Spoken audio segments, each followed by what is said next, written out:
बिस्मिल्लाहिर्रहमानिर्रहीम। अस्सलामुअलैकुम। Welcome to what shall I cook. आज हम बना रहे हैं लेमन रोस्टेड पोटैटोज और उसके लिए पतीली में पानी डालकर उबाल लेंगे। पानी में उबाल आने के बाद इसमें आलू डाल देंगे। इंग्रेडिएंट्स की डिटेल जानने के लिए वीडियो को एंड तक ज़रूर देखें। आलू डालने के बाद हाई फ्लेम पर पानी में फिर से एक उबाल आने देंगे। पानी में उबाल आने के बाद मीडियम फ्लेम पर आलू को 5 मिनट के लिए उबाल लेंगे। आलू को 5 मिनट उबालने के बाद फ्लेम को ऑफ करके इन्हें छान लेंगे।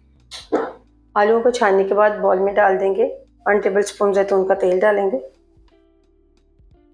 नमक डाल देंगे, पेपरिका पाउडर डालेंगे,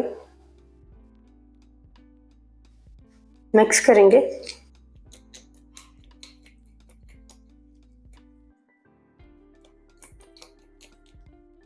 बेकिंग ट्रे में डाल देंगे। इंग्रेडिएंट्स की डिटेल जानने के लिए वीडियो को एंड तक ज़रूर देखें।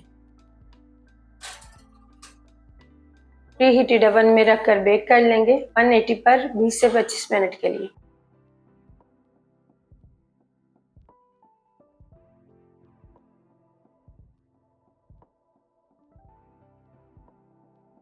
पैन में डालेंगे जैतून का तेल, लहसुन डाल देंगे, लहसुन को हल्का सा फ्राई करेंगे। कटी हुई सूरज मिर्ची डालेंगे, हरा धनिया डालेंगे, मिक्स करेंगे।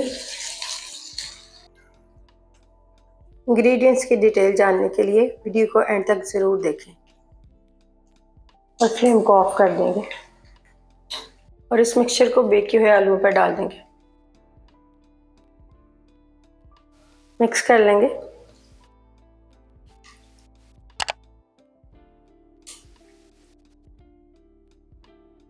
नींबू का रस डालकर मिक्स करेंगे।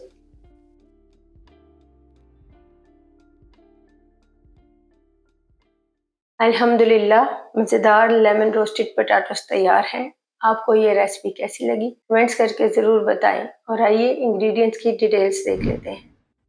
आधा किलो आलू, 2 टेबल स्पून नींबू का रस, 1 टीस्पून लहसुन क्रश, हाफ कप बारीक कटा हुआ हरा धनिया, 2 टेबल स्पून जैतून का तेल, 1 टीस्पून कुटी हुई सूरज मिर्चें, 1 teaspoon paprika powder, half tea spoon नमक।